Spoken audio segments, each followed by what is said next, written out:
Lucas 22:3.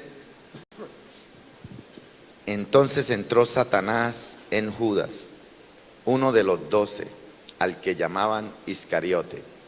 Este Iscariote, algunos teólogos no se han puesto de acuerdo por qué era el Iscariote, si era porque este era un apelativo de esos sicarios que habían en el tiempo, o porque era del lugar donde él había nacido. Él era de Judea, de un pueblo que se llamaba, supuestamente dicen los teólogos, Iscor. Entonces por eso dicen que era el Iscariote, no se sabe. Pero el capítulo 23 de Mateo, versículo 47 dice: todavía estaba hablando cuando llegó Judas, uno de los 12, acompañado de un grupo numeroso con espadas y palos, de parte de los sumos sacerdotes y los ancianos del pueblo. El que le iba a entregar les había dado esta señal: aquel a quien yo dé un beso, ese es, prendedle. Y al instante se acercó a Jesús y le dijo: salve, Rabí, y le dio un beso. Amén. ¿De quién creen ustedes que vamos a hablar? ¿De quién vamos a hablar? De Judas, del hermano Judas. El hermano Judas, el que estaba con Jesús, el que predicaba con Jesús, el único amigo que Jesús tenía. El único amigo. El único que registra la Biblia que Jesús le dice amigo. El único que era del mismo lugar donde era Jesús. Mientras los otros 11 apóstoles eran de Galilea, Judas era el único que era de Judea, del mismo lugar de donde era Jesús. Así que ese Judas, para algunas personas analizar el caso de Judas resulta un problema porque hay algunos teólogos que dicen que Judas es el discípulo más amado de Jesús, porque Judas lo único que hizo fue hacerle caso a Jesús todo el tiempo. Y cuando usted lee el evangelio de Judas, el que apareció hace unos 20, 30, 40 años atrás, lo único que se habla es bonito de Judas en ese evangelio. Mejor dicho, después de Jesucristo es Judas en ese evangelio. Entonces algunos teólogos tienen problema con esto. Así que vemos a un hombre que fue escogido por Jesús para que fuese su discípulo. ¿Quién escogió a Judas? ¿El diablo o Jesús? Jesús lo escogió. Y si Jesús lo escogió, él sabía para qué lo escogía. Él sabía para qué lo escogía. Así que Judas fue usado por Dios. Fue usado por Dios. Ustedes sabían que Judas liberaba a la gente, hacía milagros, hacía prodigios y hacía señales. La Biblia lo dice, que envió a los 12, y esos 12 incluye a Judas, a liberar demonios, a sanar a los enfermos y a predicar las buenas nuevas de salvación. Y cuando regresaron de los lugares y las ciudades donde los había mandado Jesús, ellos llegaron con buenas noticias y llegaron alegres y contentos, porque hasta los demonios se les sujetaban. Y ahí estaba Judas, tremendo, ¿cierto? Lo usaba tremendamente Dios, en palabra, en milagros, en liberación. ¿Qué quiere más un ministro? ¿Qué más quiere un ministro? Lo usa en palabra, lo usa en milagros, lo usa en revelación, lo usa en profecía, lo usa en liberación. ¿Qué quiere más? Así que Judas caminó con Jesús durante 3 años y fue usado por Dios para echar espíritus, para sanar enfermos. Escuchó los sermones de Jesús durante 3 años, escuchó sus enseñanzas.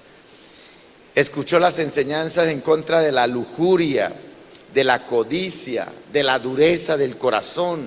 Y aún así Judas traicionó a Jesús, vendiéndolo. Judas vio los milagros poderosos de Jesús. Judas vio cuando Jesús le dijo a Lázaro: Lázaro, ven fuera, levántate. Judas estaba ahí. A Judas no le contaron, ni Judas lo leyó en un libro. Judas era un testigo presencial de los milagros de Jesús. Él vio cuando Jesús caminó por el agua, por encima del agua. Él vio cuando Jesús resucitó a muertos. Él vio cuando Jesús levantó paralíticos. Y fuera de eso, él predicó lo que predicaba Jesús. Pero cuando miramos esto, hay dos personajes de los 12 apóstoles que nos llaman poderosamente la atención. Y esos dos son los antagonistas al final del ministerio de Jesús aquí en la tierra. ¿Quiénes son? Pedro y Judas. Pedro y Judas. Y quiere que les diga algo. Nadie, absolutamente nadie en toda la Biblia se parece más a nosotros que Pedro y Jesús. Pedro y Judas. O nosotros parecemos. La iglesia está llena de Pedros y la iglesia está llena de Judas. Hay muchas características. De hecho, cuando Pedro está escribiendo, Pedro era un emocionalista, hermano. Pedro era un colérico. Pedro no pensaba para hablar, él hablaba para pensar. Pedro se emocionaba si venía un predicador y le decía: venga que lo voy a tumbar. Pedro era el primero que pasaba para que lo tumbaran. Se paraba y seguía igual, pero si le tocaba hacer la ronda nuevamente, hacía la ronda nuevamente. Por eso cuando Pedro tiene la revelación de Jesús, Jesús le dice, cuando él pregunta: ¿quién dicen los hombres que es el Hijo del Hombre? Nadie supo. Y Pedro dice: Maestro, tú eres el Cristo, el Hijo del Dios viviente. Jesús le dice: bienaventurado eres Simón, hijo de Jonás, porque esto no te lo reveló carne ni sangre, sino mi Padre que está en los cielos. Por lo tanto yo te digo que tú eres Pedro, y sobre esta piedra edificaré mi iglesia. Y usted conoce la historia. ¿Por qué Jesús le dice bienaventurado era Simón, hijo de Jonás? Le está diciendo el carácter de Pedro. ¿Qué carácter? Y ustedes saben, porque hemos tratado esto durante 2 meses, hablando de la fiesta en el desierto, y estamos terminando el tema del carácter, cómo Dios forma el carácter en el desierto. Y si había algo que había que formarle a Pedro, era el carácter. Era el carácter. Así que Pedro es Simón, y Simón significa una caña movida por el viento, alguien inestable, alguien emocionalista, alguien que hoy quiere venir a culto y alabar y adorar y llorar en la presencia de Dios, pero que mañana ya no quiere ni siquiera venir por acá. Alguien que hoy quiere ganar almas para el reino y ganarse el mundo, pero mañana ya le da hasta pereza predicar. Ese era Pedro. Ese era Pedro. Así que Jesús le está diciendo: tú eres Simón, una caña movida por el viento, y tú vienes, tu procedencia, tu linaje, tus herencias, tu genética es de Simón, hijo de Jonás. Y le cambia el nombre porque tiene que cambiarle el nombre, porque el nombre en la Biblia habla del carácter de la persona. Por eso Dios hace con todos los que tienen que cambiarles el nombre. Y cuando Pedro ya entendió quién era Jesús, cuando él fue lleno del Espíritu Santo y fue cambiado y fue transformado, antes de él morir, sus últimas cartas, y en una de las cartas dicen: nosotros somos Pedros, piedras preciosas. En otras palabras, somos Pedro, igualitos. Pero usted dirá, bueno, gloria a Dios, pastor, porque nos parecemos a Pedro, pero a Judas, ¿por qué? Si Judas es el Satanás en la Biblia, ahora se va a dar cuenta por qué. Ahora se va a dar cuenta por qué. Así que hemos visto muchos retratos de Judas como un hombre malo en la Biblia. Sin embargo, de acuerdo a la Biblia, todavía antes de que traicionado el Señor, los otros 11 discípulos ni siquiera se imaginaban que lo iban a traicionar y que el que lo iba a traicionar era uno de ellos. Esa noche antes, nadie sabía. Nadie sabía. Así que lo más seguro es que Judas no hacía evidente su rol de traidor, lo que ocultaba muy bien. En otras palabras, Judas era un lobito dentro de la iglesia disfrazado de oveja. Se veía como una oveja, predicaba como una oveja, caminaba como una oveja, se vestía como una oveja, hablaba como una oveja, pero era un lobo. Era un lobo. ¿Cómo creen ustedes que hubieran reaccionado los otros discípulos si tan solo se hubieran imaginado o sospechado que Judas intentaba vender al maestro por 30 monedas de plata? ¿Cómo hubiese sido la reacción de ellos? Este Judas era una persona que de verdadita sabía aparentar que era un cristiano.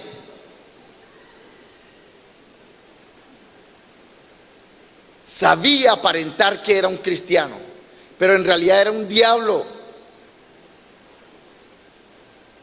Judas en la iglesia cantaba, alababa a Dios, adoraba, y cuando a Judas lo ponían a predicar, la gloria de Dios se movía, hacía milagros, liberaba endemoniados, era bueno con la gente.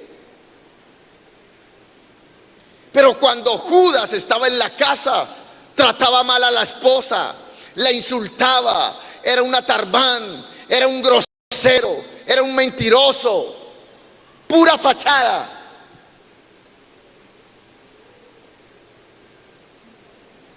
Pura fachada. Judas creía que todo mundo se comía el cuento. Quizás en la iglesia donde se congregaba Judas, todo mundo, hasta el pastor, se comía el cuento. Pero Dios no. Dios no. Y de Dios nadie se puede burlar. Así que este Judas era un perfecto doble cara. Nadie notaba que era el traidor. Judas no solo traicionó a Jesús el día que lo besó y el día que el maestro le dijo: amigo, lo que has de hacer, hazlo pronto. No, ahora sí, confirmado, es de Dios. No. Él ya todo lo venía pensando y maquinando y trabajando en su mente.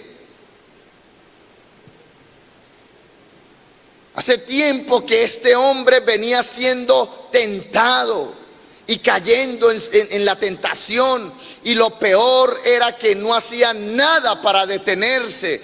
Esto lo seducía a él. El pecado nos ciega, empieza adentro, en la mente, y empieza a drenar lo que hay de Dios en nuestras vidas. comenzamos a experimentar un proceso de descomposición interna, donde tarde o temprano nos rendimos a la práctica del pecado. Es ahí donde Judas se evidencia en mucha gente dentro de la iglesia. Que en la iglesia son santos, que en la iglesia cantan y adoran a Dios, que en la iglesia abrazan a los amigos. Lo único que les hace falta son alas. Pero cuando salen de la iglesia, en sus casas son unos diablos. Insultan a la esposa, tratan mal a sus hijos.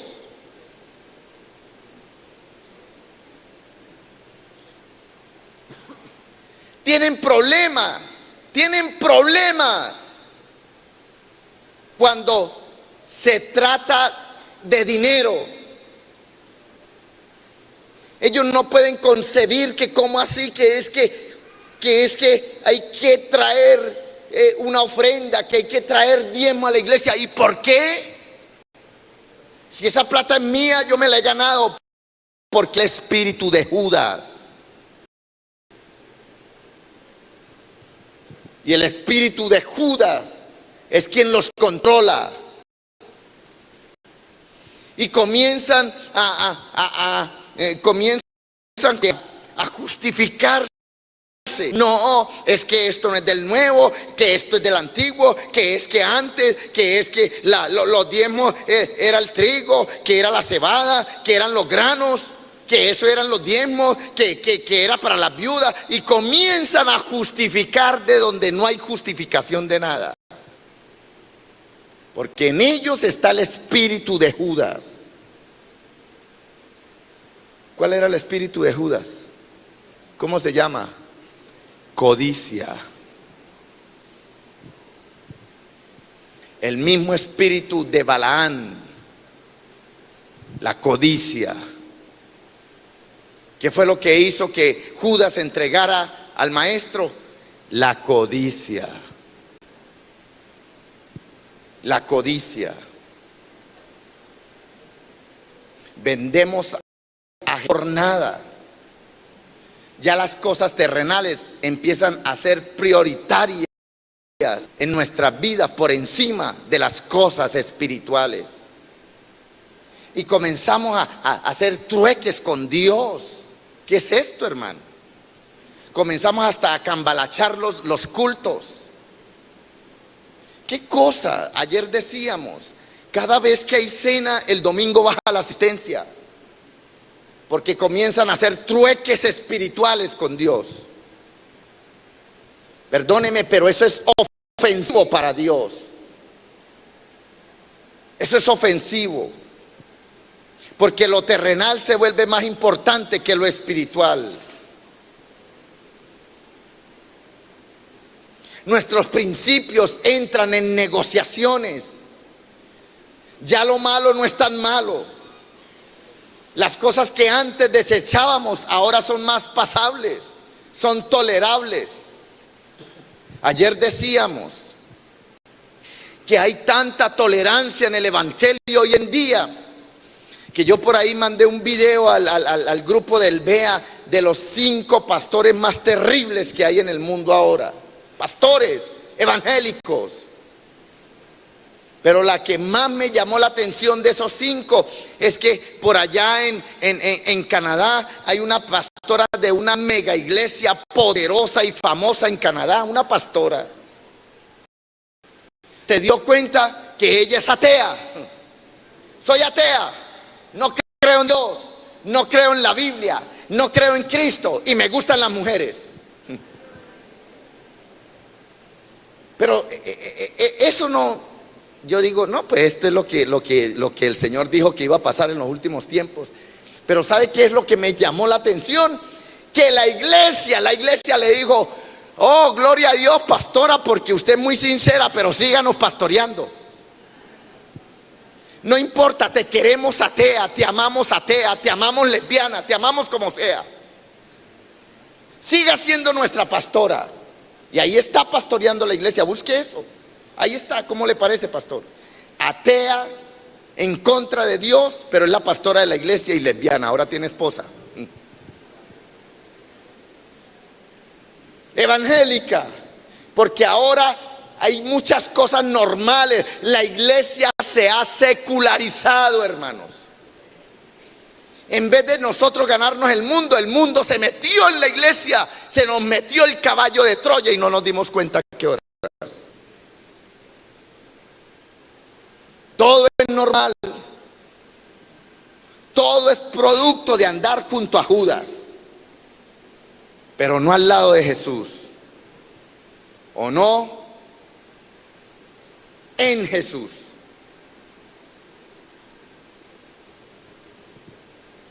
¿Qué cosa?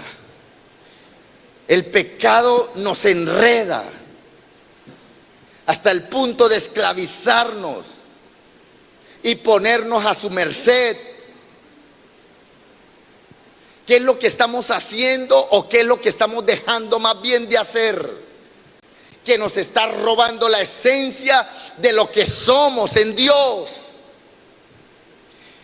Tengo un deseo, no sé por qué, pero desde hace unos días, 15, 20, un mes, 2 meses, un deseo de que tengamos servicios diferentes, que nos salgamos de cualquier esquema, pero es una lucha increíble con mucha gente y aún con músicos. Una apatía en la iglesia increíble. Sí, si les toca cantar 5 minutos más o adorar 5 minutos más, ya les da pereza, ya les da sueño, se cansan. Pero seguro que si le dijeran, mira, están repartiendo billetes de 100,000 pesos allá en Cerro Pico, para allá se va todo el mundo a hacer cola de 10 horas y nadie se cansa.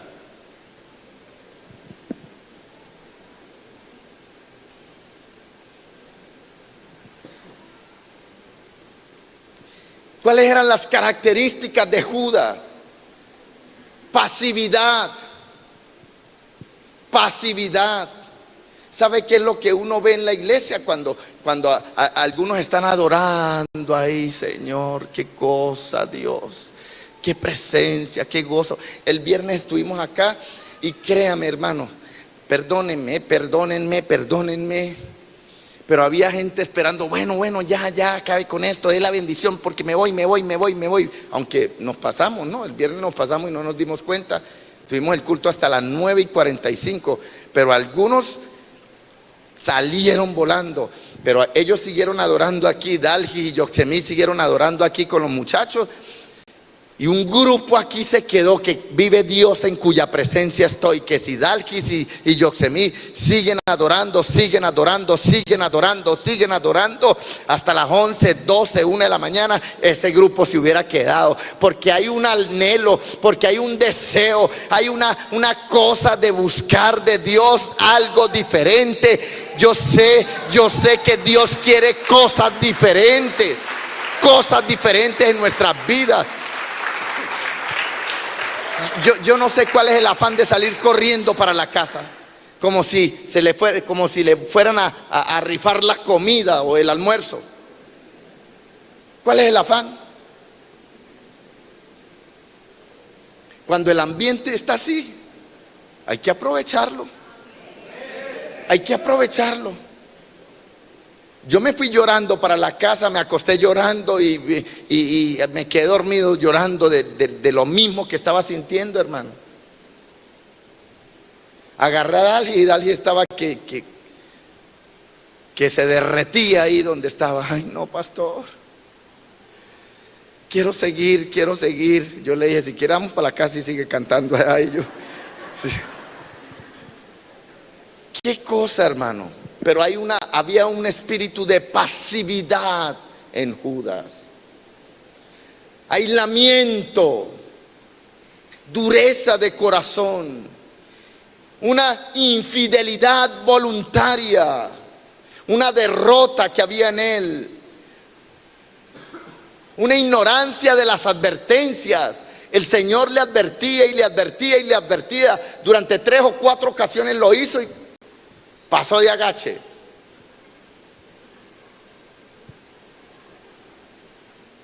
Su corazón y su alma estaba ausente.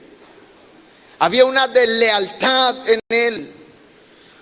Judas no era cualquier persona. Este caballero era un discípulo seleccionado por Dios, por Jesús, el único amigo de Jesús, el que se crió con Jesús, el que conocía a Jesús, el que jugaba cuando eran niños con Jesús, el que era pana de Jesús.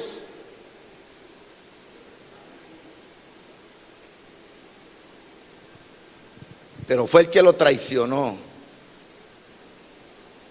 No estamos hablando de alguien que tan solo visitaba la iglesia, no, o que venía a los cultos de cena solamente, o que venía cada 8 días, no,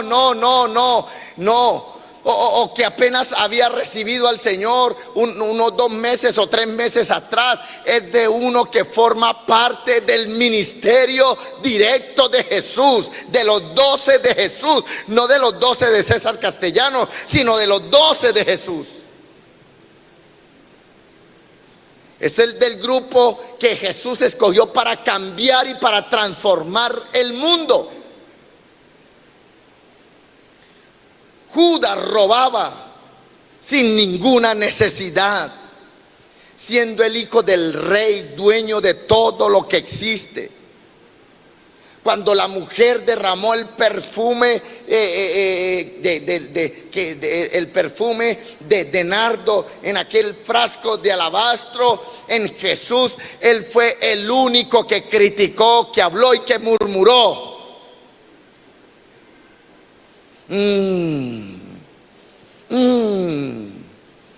¿Y eso para qué? Eso tan caro. Con una limonita hubiera bastado. ¿Eso tan caro para qué? Eso se hubiera vendido y se le hubiera dado a los pobres. Ay, mentiroso hijo del diablo. Yo no diezmo, me voy y me compro unos mercaditos y se los doy a los pobres. Mentiroso y 10,000 veces mentiroso. Codicia es lo que hay. Con lo de Dios no se juega. Lo de Dios no se toca. La Biblia dice que ni el día del luto se toca lo que es de Dios. No se ponga a jugar con eso. No se ponga a jugar con eso. Ni a hacer trueque, ni a hacer maromas con eso. Eso no es suyo, entiéndalo de una vez por todas. El diezmo no es suyo, el diezmo es de Dios. La Biblia habla, busque para que vea. Eso es de Dios. Así que Judas robaba sin ninguna necesidad. Jesús tuvo que decirle: Señor, tranquilo, no se preocupe por los pobres, porque los pobres siempre estarán con nosotros. Usted no va a cambiar el país. Usted no va a cambiar la comuna con 2 mercados o 3 mercados. No, Señor. Ellos siempre estarán con nosotros, siempre. No se ponga a torcerle el brazo a Dios, ni a ser mejor que Dios, ni a ayudarle a Dios. Dios no necesita de su ayuda. Eso le dijo, yo no le estoy diciendo a usted, yo le estoy diciendo lo que Jesús le dijo a Judas. Judas le mentía la verdad. Judas se ocultaba de aquel que todo lo ve. Judas nunca se creyó capaz en las manos de Dios. 3 cositas rápido aquí, rapidito, porque ya se me está acabando el tiempo y yo sé que hoy las sillas que se ven vacías, aparte de ser por los hermanos enfermos, porque no hay muchos enfermos tampoco. También estaríamos exagerando. Yo sé que fue por los truenos de las 6 de la tarde. Truena y la gente se esconde. Yo sé que fue por eso. Tranquilo que no va a llover y usted no se va a mojar hasta que no llegue a su casa. Y si se moja, pues gloria a Dios. Número 1. Es muy posible estar cerca de Jesús, al lado de Jesús, siguiendo a Jesús, pero lejos de Él. Lejos de Él. Judas no amó a Jesús y prefirió las cosas terrenales, las materiales, sus empresas, sus negocios, su trabajo. Él prefirió eso, socializar, salir, irse, estar en lo terrenal, en lo mundano, en lo efímero. Y prefirió traicionarlo, y prefirió robarlo. Dice Juan 12:3, entonces María tomó una libra de perfume de nardo puro de mucho precio y ungió los pies de Jesús y los enjugó con sus cabellos, y la casa se llenó del olor del perfume. Y dijo uno de sus discípulos, Judas Iscariote, el que escribió el Evangelio, Juan, y se tomó el trabajo de colocar Juditas,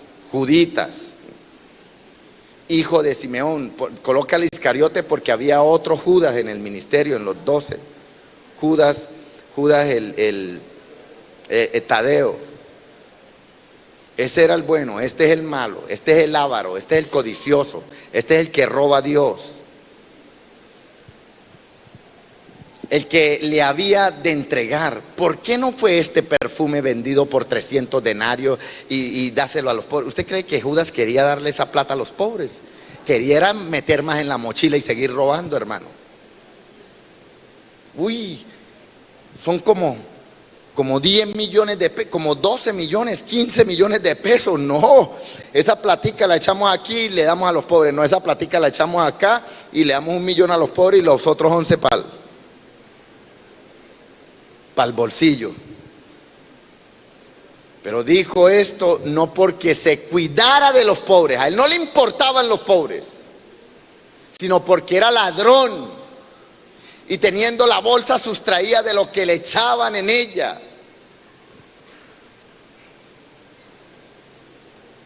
Yo le dije, esto no se lo va a decir nadie a usted, nadie.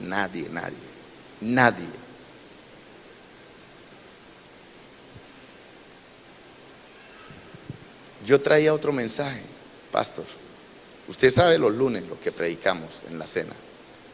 Un mensaje que le va a volar a usted la tapa del cerebro, hermano.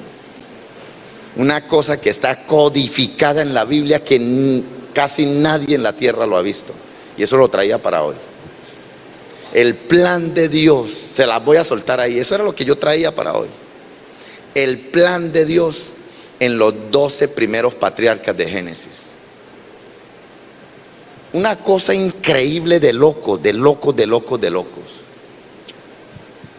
Pero Dios me inquieta por este mensaje.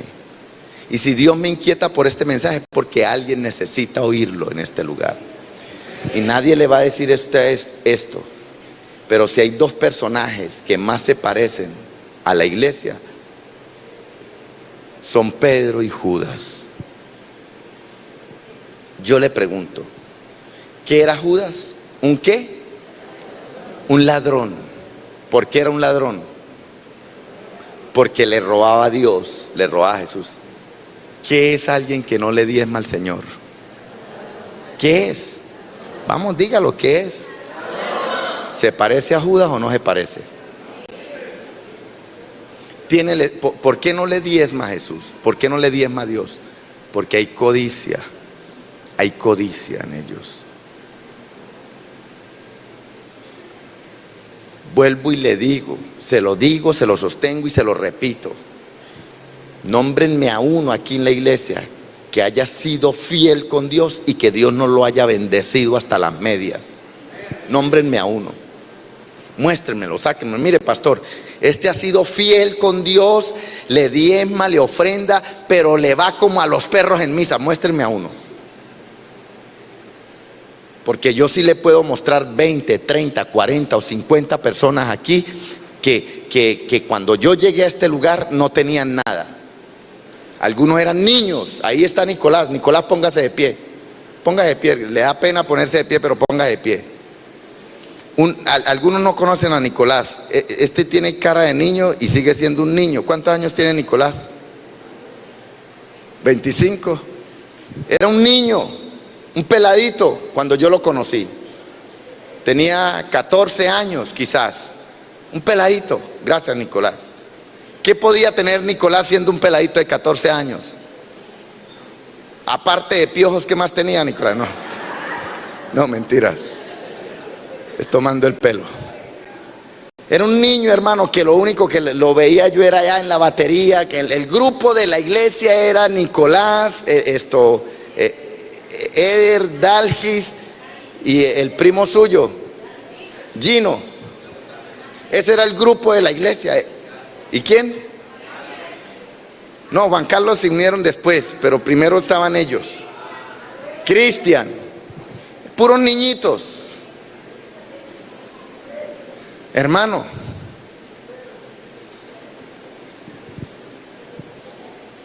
pero es un pelado fiel a Dios en todo. Ama a Dios como usted no se lo imagina. Le sirve al Señor. Estudiaba, hacía 2 carreras, trabajaba y servía en la iglesia. Y cuando empezó a trabajar, empezó a ser fiel a Dios, fiel a Dios, fiel a Dios. Eso lo aprendió de su papá y de este lugar. Y yo he visto la mano de Dios en la vida de Nicolás, en su casa, en su familia. Un jovencito de 25 años, no se había casado y ya tenía su apartamento, ya tenía su casa, su negocio, su empresa. ¿Quién hace eso? La sabiduría, la fuerza, la destreza de Nicolás, no, eso lo hace Dios. Eso lo hace Dios. Y le puedo nombrar a muchas personas.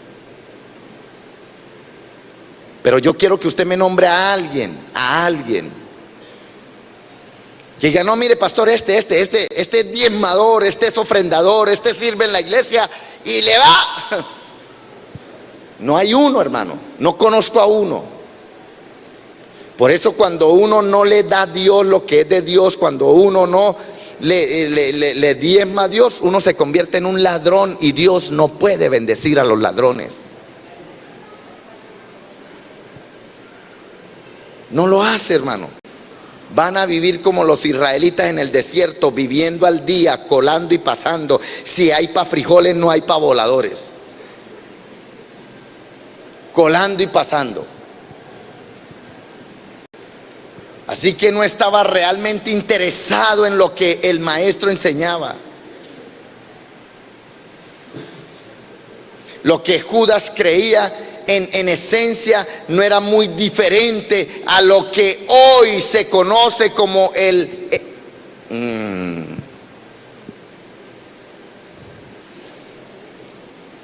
Hay lugares donde la iglesia está full y está llena, hermano. Y uno se va a ver qué es lo que está pasando. Algo tiene que haber ahí para que haya tantísima gente. Y cuando uno se sienta a oír, no, lo que pasa es que le están diciendo a la gente lo que la gente quiere oír. Y cuando se le dice a la gente lo que la gente quiere oír, entonces uno los tiene contentos. Así se vayan para el infierno, uno los tiene contentos. No les dicen las verdades, no les enseñan la palabra, no los exhortan. Simplemente les enseñan un evangelio de prosperidad, un evangelio terrenal. Y por eso cuando les hablan de que Cristo viene pronto y que Cristo viene por su iglesia, en vez de alegrarse se asustan. Pero ¿por qué se asustan si son evangélicos, si son cristianos, si la Biblia nos enseña que el vivir para mí es Cristo y el morir es ganancia? Si la Biblia nos enseña que es mejor estar con Él que estar acá, ¿por qué se asustan? Porque están viviendo un evangelio de mentiritas, un evangelio terrenal, apegado a la tierra, a lo terrenal, a las sensaciones, a las emociones, a la plata, al dinero, al bienestar. Un evangelio del yo y yo. Y el evangelio El evangelio que está en mi Biblia, no sé en la suya, no es el evangelio egocéntrico, no es el evangelio del yo, del que para mí, del bienestar mío, de la prosperidad mía, sino no, es del bien de los demás, del prójimo, del otro, el de engrandecer el reino de Dios en la tierra, pero para hacer tesoro no en la tierra, sino en el cielo.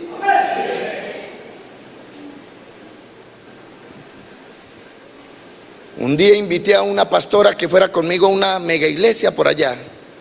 Vamos, pastora, a ver qué está pasando. Y cuando el hombre sale a predicar, hablando de pura cosa, de que saque el campeón que está dentro de ti. ¿Eso qué es, hermano? Saque el campeón que está dentro de ti. Eso es bueno hacerlo una vez al año, 2 veces al año.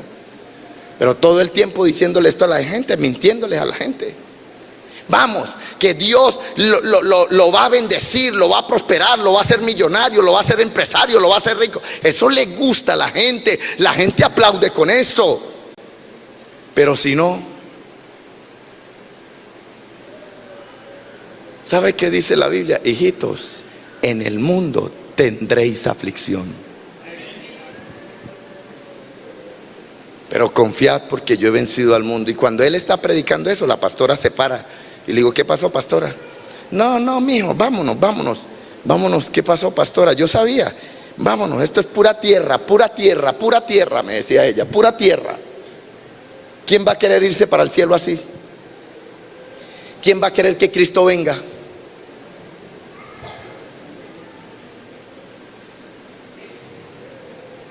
Él no estaba interesado realmente en lo que el maestro enseñaba.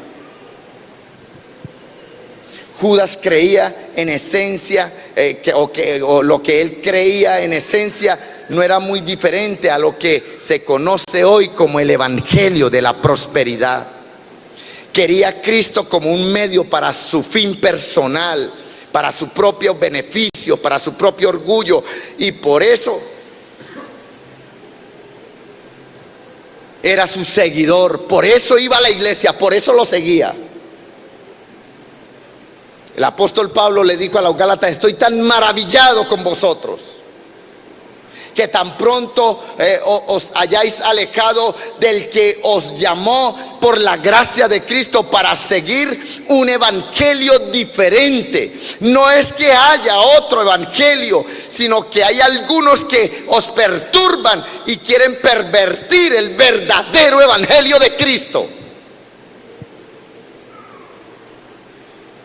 Los Gálatas, los judaizantes se estaban metiendo y les estaban diciendo: no, así no es.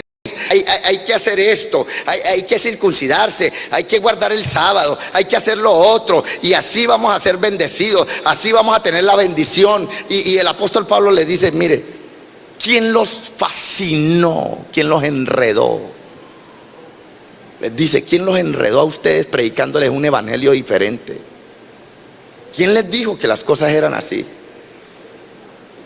El apóstol Pablo utiliza esta palabra, pervertir, que en el original griego es metatresfo, y significa transformar en algo de carácter opuesto, un cambio diferente, nada que ver con lo original. Y es exactamente lo que hoy en día se hace con el evangelio de Cristo. Las motivaciones para seguir a Jesús, la oración, la fe, la palabra de Dios, se le da un significado diferente, con un fin totalmente opuesto.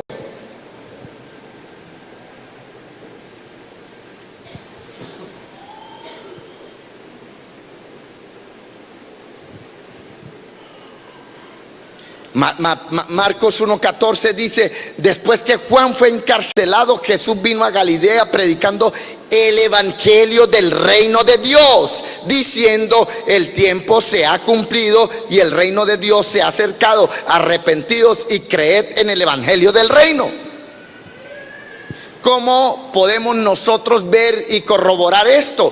Todas las predicaciones de Jesús eran las predicaciones acerca del evangelio del reino de Dios. Él empezó su ministerio predicando este evangelio. Él continuó este ministerio por las aldeas y por todas las ciudades predicando el evangelio del reino, y él terminó su ministerio predicando el mismo evangelio del reino de Dios. Y le dijo a sus discípulos: les doy poder para que vayan y prediquen el evangelio del reino de Dios. Y ellos predicaron, y se levanta Pablo y predica el evangelio del reino de Dios, el mismo evangelio.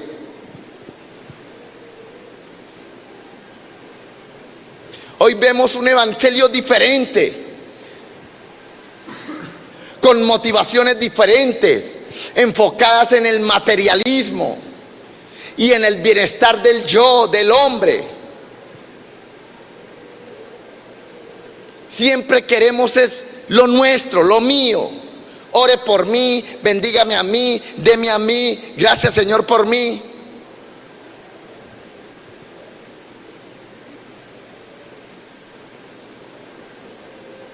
Hoy se invitan a las personas a luchar por su vida, sus sueños, sus proyectos, todos centrados en el yo, en el yo, en el yo, en el yo. Hoy ya no importa la voluntad de Dios, sino la del hombre. Y Él siempre dijo: que se haga tu voluntad. Hoy se exige y se pone entre la espada y la pared a Dios para que cumpla nuestros sueños. Y si no, entonces va a dejar de amarlo, va a dejar de congregarse, se va a sentir frustrado. Si usted se siente frustrado es porque le enseñaron lo que no era, lo engañaron, lo engañaron. Perdóneme, hermano.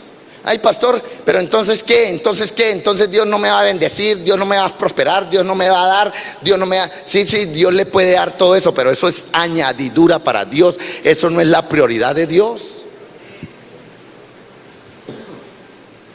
Él dice en Mateo capítulo 6, mire, los impíos, los que no tienen a Dios, se afanan, se preocupan por la comida, por el vestido, por la casa, por el bienestar de ellos. De estas cosas se preocupan los que no tienen a Dios. Mas vosotros buscad primeramente el reino de Dios y su justicia, y la casa, el carro, la beca, la plata, los negocios vendrán porque vendrán por añadidura. Pero cuando usted puede colocar las prioridades correctamente, perdóneme, pero olvídese de la vida. Usted no le puede torcer el brazo a Dios creyendo que porque se congrega cada 15 días y trae el diezmito, entonces Dios puede hacer con usted lo que usted le diga.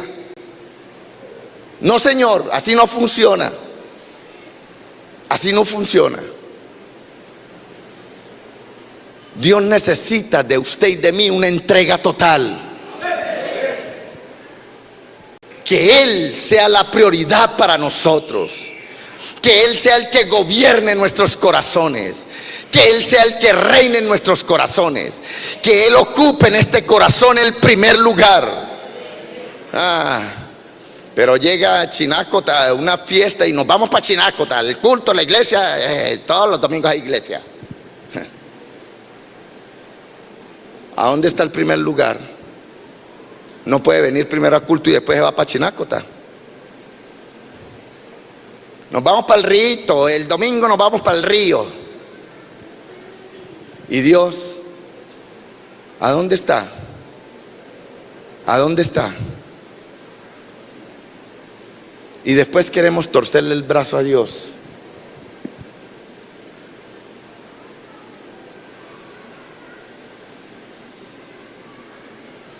Lucas registró que Jesucristo comisionó a sus discípulos a predicar este mismo evangelio.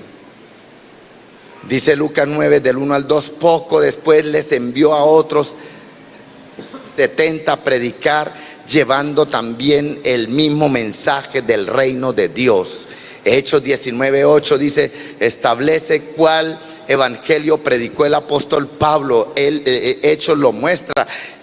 Y entrando Pablo en la sinagoga, habló con denuedo por espacio de 3 meses, discutiendo y persuadiendo acerca del reino de Dios. Yo le pregunto, ¿dónde están los muchachos? Súbanse para animar a la gente, para que animen, que ya vamos a terminar. Yo les pregunto, Pablo discutía en la sinagoga durante 3 meses acerca del reino de Dios. ¿De qué discutía Pablo? Mírenme acá, por favor. Hagan contacto visual. Mírenme, ¿cuáles eran las discusiones de Pablo acerca del reino de Dios? Yo me imagino a Pablo, hermanito Wilmar, yo creo que el Señor te va a dar casa, carro y beca. Y el Señor te va a dar una esposa idónea. Y el Señor te va a dar mucho dinero. Y el Señor te va a dar para que multiplique ese dinero y monte muchas empresas y una flota de taxis. Y para que usted tenga su propia oficina, y para que usted no tenga necesidad de subirse a un taxi, sino que usted administre sus taxis. Y yo me imagino a los hermanos de Tesalónica, o a los de Galacia, o a los de Corintios diciendo: amén, apóstol, amén, apóstol, amén, pacto por esa palabra, apóstol. Eso era lo que yo quería oír, apóstol. Aténgase y no corra.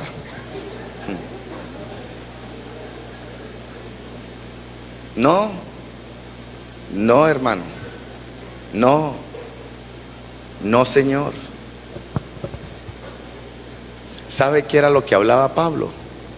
¿Sabe qué era lo que discutía y lo que enseñaba Pablo? ¿Alguien sabe? ¿Alguien sabe? ¿Alguien sabe? Pues si no sabe, lea la Biblia. Lea qué dice Gálatas, qué dice Timoteo, qué dice Efesios, qué dice Tesalonicenses, qué dice Filipenses, qué dice Corintios, qué dice Romanos. Todo eso era lo que discutía. Pura doctrina.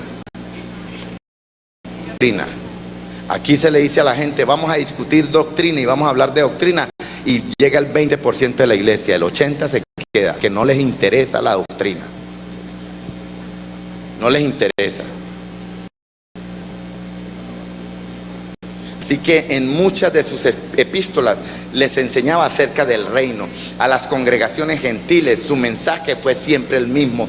Pablo continuó predicando y enseñando acerca del reino de Dios. Después Pablo declara en Hechos 20:25 que ha pasado por diferentes lugares predicando acerca del arrepentimiento y acerca del reino de Dios. En Hechos 28, 30 y 31 dice: y Pablo permaneció 2 años enteros en una casa alquilada y recibía a todos los que a él venían, predicando el evangelio de la prosperidad. ¿Sí dice así? Predicando el evangelio del yo, predicando el evangelio terrenal, predicando el evangelio del que yo voy a tener, del que me van a dar, de que voy a ser prosperado, de que voy a tener mucha plata. No, predicando el evangelio del reino de Dios y enseñándoles acerca del Señor Jesucristo.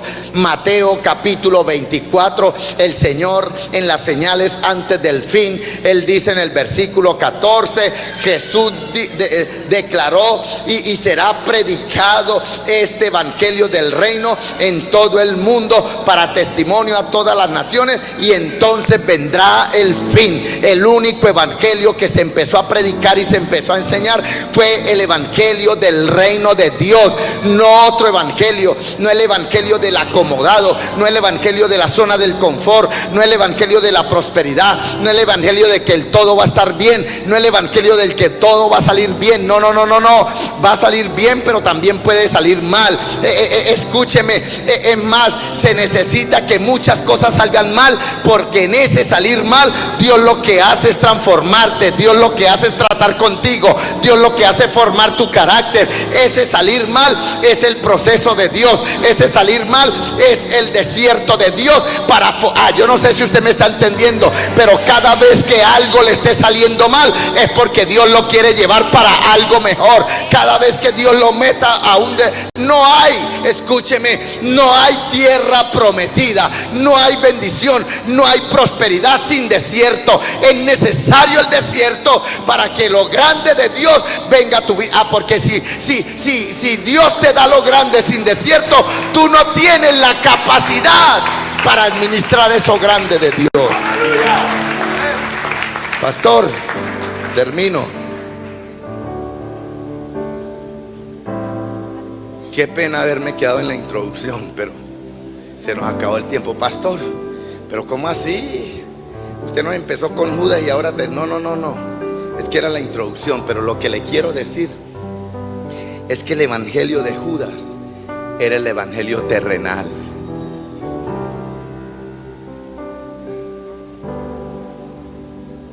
¿Alguien sabe por qué cree que Judas entregó a Jesús? ¿Alguien sabe aquí? ¿Por qué Judas entregó a Jesús? ¿Por la plata? ¿Por las 30 monedas? No, él le robaba más a Jesús. Él le robaba más, muchísimo más. ¿Sabe por qué lo entregó? ¿Qué? Porque Judas creía que él era el rey que los iba a libertar del yugo y de la esclavitud de los romanos. Entonces, de una vez por todas, Jesús, declárese quién es usted y comience a libertarnos. Él estaba pensando en un evangelio terrenal.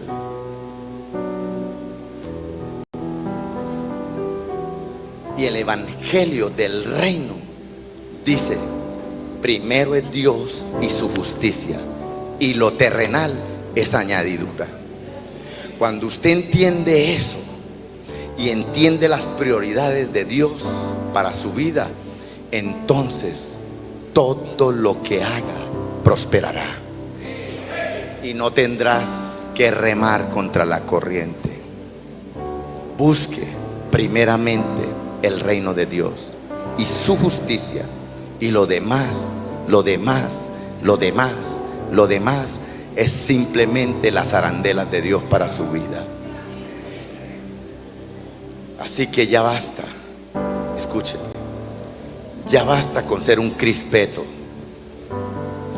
ya basta con ser un hermano frío, un hermano tibio, ya basta con ser un hermano interesado por Dios. A mí me gusta ir allá porque cantan bonito y porque uno ora y Dios le da todo a uno. Todo lo que uno le pide le lo da. No, eso es añadidura, hermano. Eso es añadidura.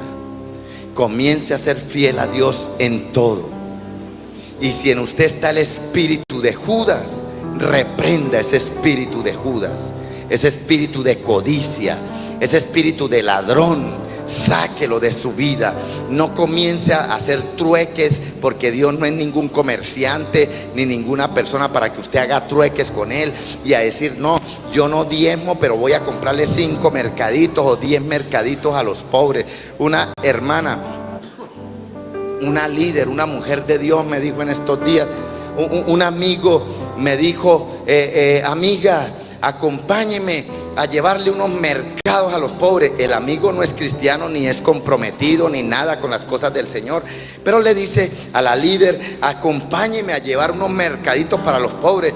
Y me dice ella: pastor, eso es una cosa de loco, los mercados que lleva, una cosa de loco, un poconón de mercados, y llevando mercados y repartiendo mercados. Y ella le dijo: mira, señor, usted puede ser muy amigo mío, pero eso que usted está haciendo no reemplaza lo que es de Dios. Eso son obras de caridad. Usted puede hacer eso, seguirlo haciendo, pero usted con lo de Dios no se meta. Comience a darle a Dios lo que es de Dios. Lo de Dios no se toca, lo de Dios es de Dios y lo de Dios no se negocia. No agarre esa platica, la plata que es de Dios, para hacer fiestas, noches y panochas con eso. Deje de estar inventando hacer Dios usted. Y el hombre que no es cristiano le dijo: usted tiene razón, voy a empezarlo a hacer, voy a empezarlo a hacer. Escúcheme, a alguien que no es cristiano, que no es temeroso de Dios, que no está comprometido con Dios, que no está comprometido con la iglesia, y le dice a la líder: usted tiene razón. Imagínese a alguien que está en la iglesia oyendo palabra como esta cada 8 días, cada 3 días, cada 15 días, todos los meses. Pero sabe, la Biblia dice que el corazón de muchos se endurece, les da rabia. Que Dios nos ayude y que Dios tenga misericordia. Termino. Recuerde, Judas estaba con Jesús. Judas le servía a Jesús. Judas predicaba de Jesús. Judas liberaba demonios en nombre de Jesús.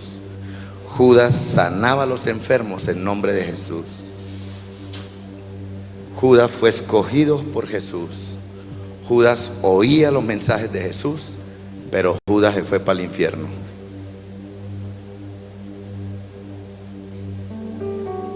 ¿Y sabe qué era lo que había en Judas? Codicia. Codicia.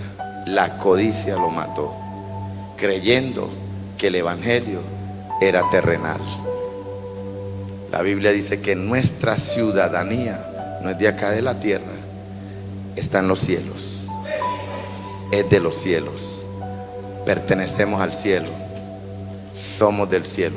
Ah, pastor, pero usted ha dicho que nosotros no vamos a vivir en el cielo. No, no vamos a vivir en el cielo, pero nuestra ciudadanía es celestial.